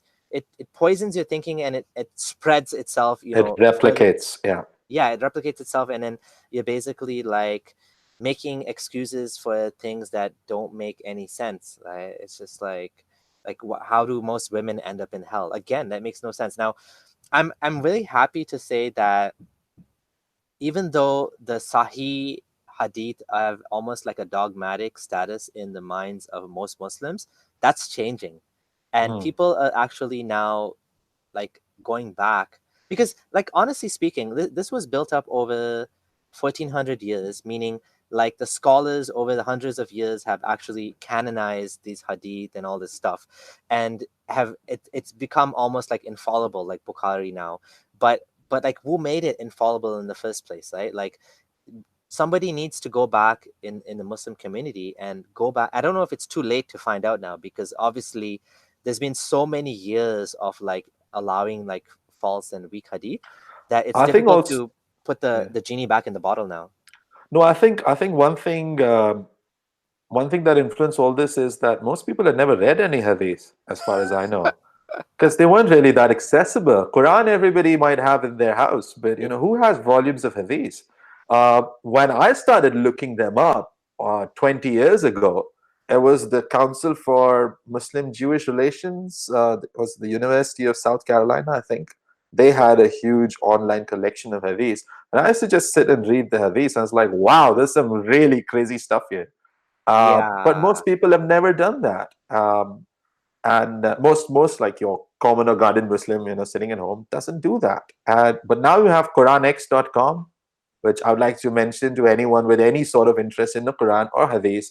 You can go and look up Quranex.com. Everything's there, referenced, annotated. You can search by keyword, and it's all there. And then when people actually start reading stuff, then they might think, yeah, I'm not so sure about that one. Because Mhm. so much of Muslim practice, especially Sunni Muslim practice, obviously, is based on the Hadith. And Yeah. so many beliefs are based on that. And when people look at the kind of Hadith that are the basis for things that they believe and practice in their everyday life, then maybe they'll think, wow, maybe, yeah, no, I'm not sure about that. And this one I can reject. Quran, maybe I'll think about later, but stuff that's not in the Quran, maybe I just don't have to deal with it. I don't have to do it. Yeah. Yeah. And so we'll just finish up in the next 10-15 minutes, and Oh, sure, yeah, yeah. I want to add that Mm, that is true. And I do think another thing, I remembered my point. I was trying to remember my mm, point. mhm, Academics on Islam need to be popularized, because what I mhm, found is there's a wealth of information in the academics. When I say academics, I'm talking about like Orientalists, I'm talking about Muslim mm, academics who have studied this, not just like what the imams and the muftis and the maulanas and the mm. molvis are taught. Molvis are just reciting what they're told, and it just like parrots. They'll just continue the chain of like nonsense. I'm talking about academics who care about the truth, were in Western, or even, I don't even know if the Muslim world even has that. Maybe Azhar, maybe, I don't know. But like Harvard and Yale, and like people, when they're exposed to these type of like analyses on Islam, like it's ground shaking. It's like it Mm, shakes your faith on, is the Quran really preserved? Like, mm. I was just taught the Quran was preserved, and my grandfather was taught that, and his grandfather. Everybody believes the Quran's preserved because I have a Quran in my house, and it's the same as the Quran down the street. Well, it must be preserved. No, Yeah, like there's problems in the narrative, and the academics, these quiet little guys and women and men are both going and like pulling apart the story from the yeah, original references and like putting it together. And what they're yeah, finding is, like, we've been fed a lot of half truths, a lot of lies. I do believe that Sunni Islam will fall apart if it's exposed to the light of scrutiny. So Shia Islam as well. What won't fall apart is like some esoteric Sufi kind of like version of Islam, that you're like, God is haqq, God is truth, truth is inside me, God is inside me, I'm inside God. Like, like those kawalis you listen to about wine and you know, the yeah. beauty of wine, and We Do Wids had a video about that too. Yeah. It's pretty funny. Yeah. So yeah, that's I do think that, yeah. Yeah. By the way, I just noticed a question, if you don't mind. I know this Yes, is your please. chat, but I just wanted to answer that. There's Aditya who asked, what's the difference between Quran.com and QuranX.com? I think both are fantastic websites. I haven't really looked into who exactly runs them, which maybe I should. But Quran.com is specifically about the Quran and only the Quran. You can compare different translations, and these are all well-known translations. The books are available. If you go to any Islamic center or any Dawah person can give you the books, so you can match them to see whether they're authentic, authorized translations, English translations or not. QuranX.com includes most of the well-known collections of hadith as well. So both are really good resources. I find Quran.com easier to read and much more user-friendly, but QuranX.com is much more comprehensive. Yeah, so I would add to that. I know a little bit more than about the background. Quran.com is actually run by a few friends of mine, and they also run Sunnah.com, which is an amazing resource. Sunnah.com, Sunnah.com, and Quran.com. The thing I really like about Quran X, which has now become my go-to, it's for tafsir. The Oh yeah, tafsir, tafsir. So I forgot to mention tafsir. Yeah. yeah, tafsir in English connected to each surah. This is beautiful, because normally you have to go to some tafsir website and it's very difficult. Like, it's very awkward to navigate.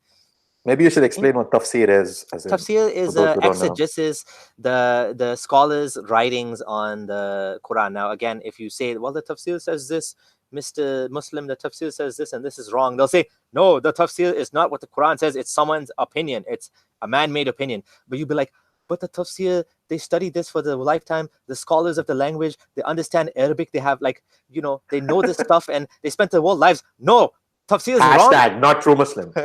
Yeah, not true Muslim again. But the tafsir is a useful resource because in general, these scholars were well respected by the community. The well respected, like, scholars, they understood the language, and it shows you something very interesting. It shows you what the Muslim community at that time used to think about that verse. So a good example is a master Arab talks about the sun setting in a milky spring, and he actually goes from, like, tafsir to tafsir in order of date.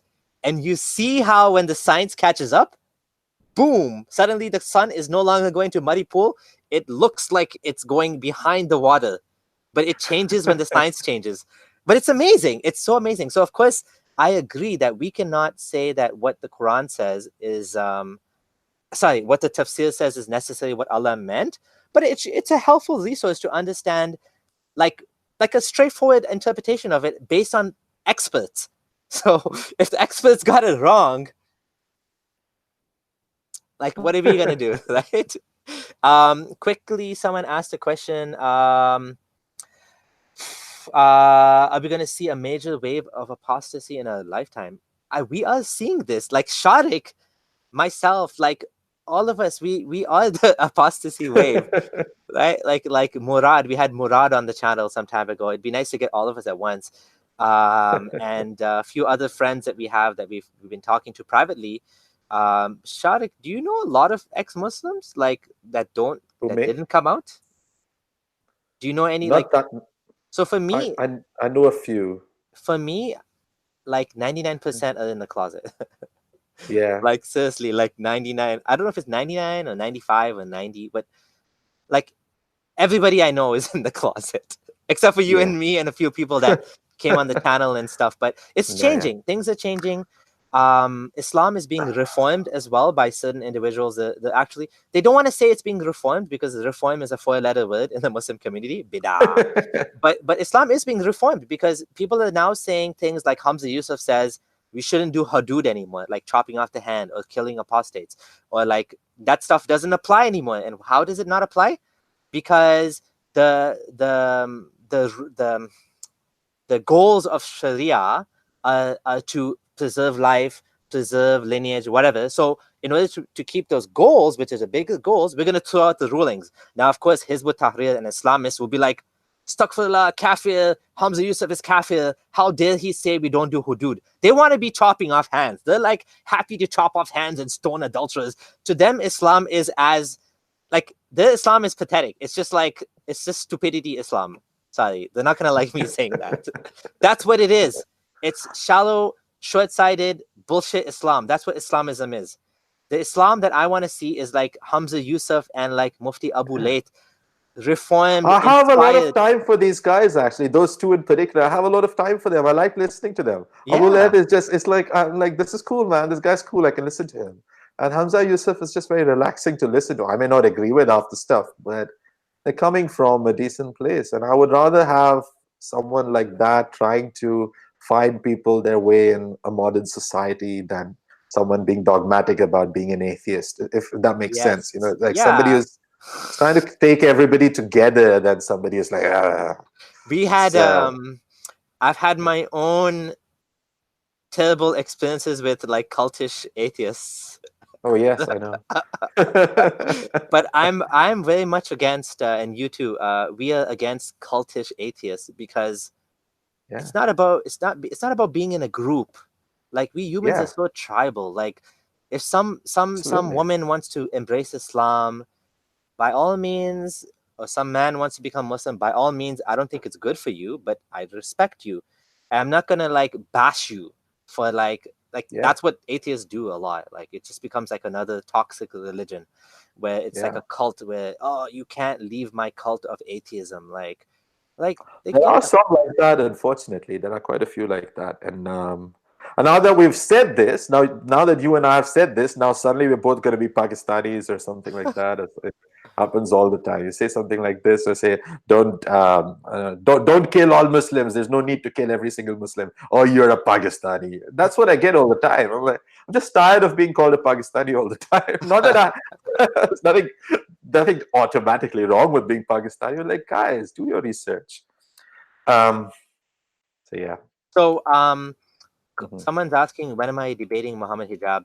Farhan, a good friend of ours, Farhan Qureshi, is going to have a debate with Muhammad Hijab.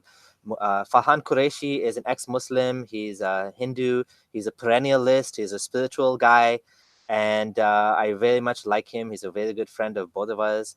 And so I'm just waiting for him to have his debate. I haven't thought about debating. Like I'm not just going around looking for people to debate. Like, I don't mind. I could do it. Sure, whatever. But anyways, let them have the debate, and maybe I'll do it in the future. Maybe I won't. But sure, why not? Like, by all means.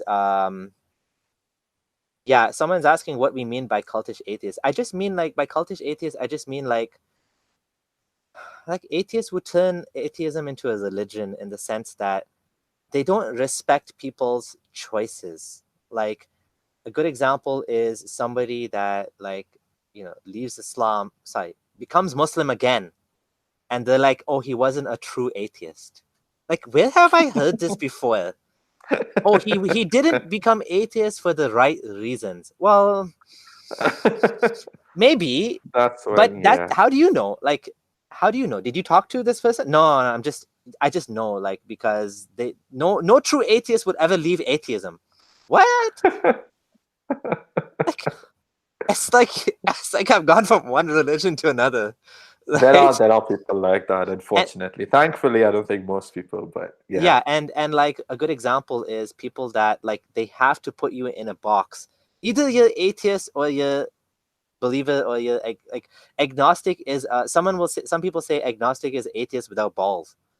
Like, Yeah. no, No, just an no. honest position. No, honestly, that's what I am. That's what I truly, truly am. Atheist without Then I balls.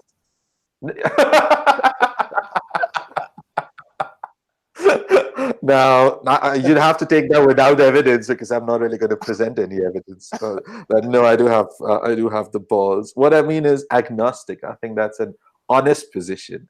Do I think there's Yes. a paternalist God who's going to burn you if you eat bacon? No, no, definitely not. But and if there is, also that has no bearing on my life because I have better standards for any deity who wants to run my life.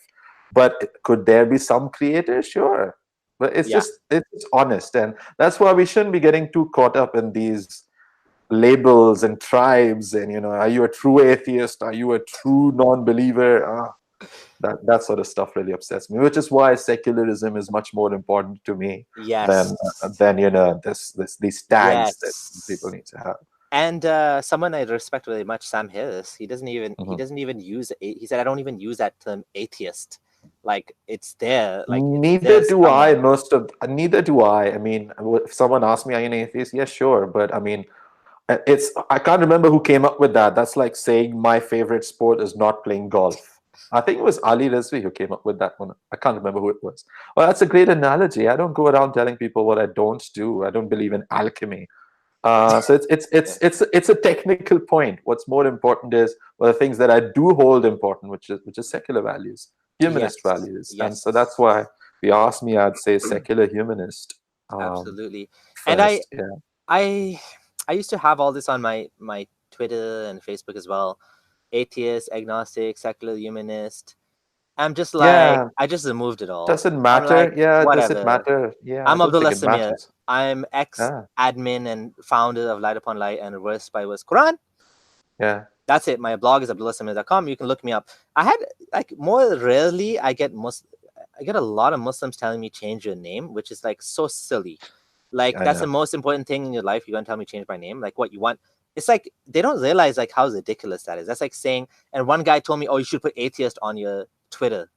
Why? So everyone knows the atheist. Like you're asking me to put a badge on me, like atheist. Like, do you realize how bad that sounds? I I don't think you know. realize how bad that sounds. Like, buddy, everyone can see I'm atheist. They just gotta look at my blog. I don't need to broadcast that I'm atheist. Why don't you want people? I want people to know I'm atheist, but I'm not like I'm tired of the identity politics now. Like, whatever. Like, Yeah, that's just cheap points, like you said, right? Like, yeah. look at my arguments. Forget who the hell I am. Am I Muslim or ex-Muslim? Yeah, if there's for example, hypothetically, if there's a mufti, he's a mufti from, I don't know, Al Azhar University, but he has a wholesome view, an evidence-based view on climate change, am I going to say that, oh no, let's not listen to him because he's not a true skeptic because he's still a believer? No, it doesn't matter. Does it really matter? I don't think so. I think we should take each position that people have, and engage with that and discuss that and see whether that has any merit. And other they equally might have other positions which don't, and that's okay. Exactly. Yeah, And that's a genetic fallacy. Like if someone's saying I don't accept what you're saying because you're because ex-Muslim. Hello. So why should I accept anything you say as a Muslim? Like you're biased too, buddy. We're all biased. Like you're even more well, we're both equally biased. You love Islam. I don't like it and I don't believe in it. You believe in it. So let's all look at the arguments. Never mind that's who you exactly are, that's all I care because about. it's but Muslims are taught to be insular, like you said, right? Like it's, I mean, not, you Yeah, didn't say that exactly, but like that's a self-protective mechanism, right? that is. And Yeah, someone's asking, how do these reformists reconcile being a Muslim and putting aside fiqh and Sharia? But they don't consider that they're putting it aside. They're looking at the hook, like they're looking at the bigger maqasid, the pillars or the arqam, the bigger goals. So there's no, like, this is the thing about religion. It's like there's no right and wrong per se. My word is kind of as good as your word. Everyone has to kind of argue, like, why should I believe one scholar or another scholar, right? So many Muslim scholars, and that's why, like I say, Islam is built up over 1400 years. The rules, the fiqh, the Sharia, all of these things were built up by scholars over the centuries. So then they don't think that they don't think that they're getting rid of Islam. They see it as, like, let's be honest. Salafism is gonna die because it's stupid, it's backwards, it's black and white, and it doesn't fit in society. It's antagonistic, it's hostile, it's separatist, it's but what these guys are doing, as much as some Muslims hate them, they're actually saving Islam. Like Mufti Abu Layth and Hamza Yusuf and all these guys, they're saving Islam because they're changing it. I mean, they'll probably not like the fact I'm saying they're changing it. And from their perspective, they're not changing it. They're just going by the goals, the bigger picture, whatever. I don't buy it. They can sell that if they want, and if people buy it, good for them. I don't personally think there's any value in we're on the same page here. But they see it as, I don't know. And there's another. I hate to be. I'm a very optimistic person, and not just optimistic. I take people at their face value, what they say. But like, there's another possibility that like some of these scholars don't believe in Islam, right? Mm, mm, What would be the gain for them to tell you that? mm, There's no gain. Like, mm. they might as well just continue the Islamic Yeah. classes and whatever. Yeah, once I mean, people work all sorts of jobs in the corporate world. Is their heart and their soul 100% in it? No, it's a job. And for many, for many scholars or muftis or imams, etc., it's their job. And if you were able to have a private conversation, would they still say the same things? Would they have any doubts? I think the conversation would be very different if you were able to have that sort of conversation. Any more Absolutely. questions? We should So be. yeah, you're Yeah. yawning. It's I think it's time for bed. For Thank me, you. did I yawn? I didn't realize that. No, it's Would you fine. want to add anything or share any links, anything like that? Or There was a topic. Maybe it's too late now. Maybe there'll have to be another chat. We were going to talk something about Islamic finance, but oh no. no, we missed it. That was such an interesting topic. Yes. So guys, Shariq he's like almost like an expert on finance and Islamic finance. Used to be an investment banker. I'm so sorry to do this to you at the moment we're going offline. We were going to talk about Islamic finance and like, is it great or is it like stupid, and why we think that. I have like, I'm not a finance guy. I'm like a computer guy, but like, I have a very much a personal interest in finance as well, and I was kind of involved as like a hobby in Islamic finance and stuff. So it's a topic very close to my heart. One of my family members is spending like a hell of a lot of money on on Islamic mortgage, and I feel bad about that. But let's do another one just on this topic. Possibly, yeah. I think there's enough there, maybe for maybe not 2 hours, but Yeah, and maybe to make it easier, maybe we could also do on the weekend, because weeknights it gets late, and work in the morning and stuff like that. But I do appreciate. Is there anything else you want to add about anything you want to? no, actually, I was just looking at the questions. There was a death threat that kept coming up, which is Was it? someone's trying. Oh, Yeah, somebody said ISIS will kill you and trying to um, report the. oh yeah, I've been deleting those, and Beach Yes, I see. Price, who is also a moderator, has been deleting them. All right, right, So right, right. maybe I am getting death threats. I'm just not noticing them. I I'm saw still some. I feel like it just keeps it real, I just like, because otherwise that might mean, people aren't taking this seriously. So, yeah, and but absolutely. yeah, Okay, that's fine. so it's been a wrap, folks. It's been fun. It was a great conversation. We really got into it, and definitely want to do this again. And so thanks for tuning in. Thanks everyone. Have a good night. If you haven't seen my blog, do check out my blog at abdullahsamir.com. Thanks for subscribing and following me on social media. Thank you so much, Shariq. It's been a pleasure. No, my pleasure. It's the first time I've ever done anything like this, by the way. So I had fun. Absolutely. And let's do another one. Let's do one on Islamic finance, and let's do another one where we get like Murad and a few other people, and we'll have like a Oh group yeah, conversation. that should be interesting. That'll be great. Okay, everyone. Good night. Thanks, guys. Thanks.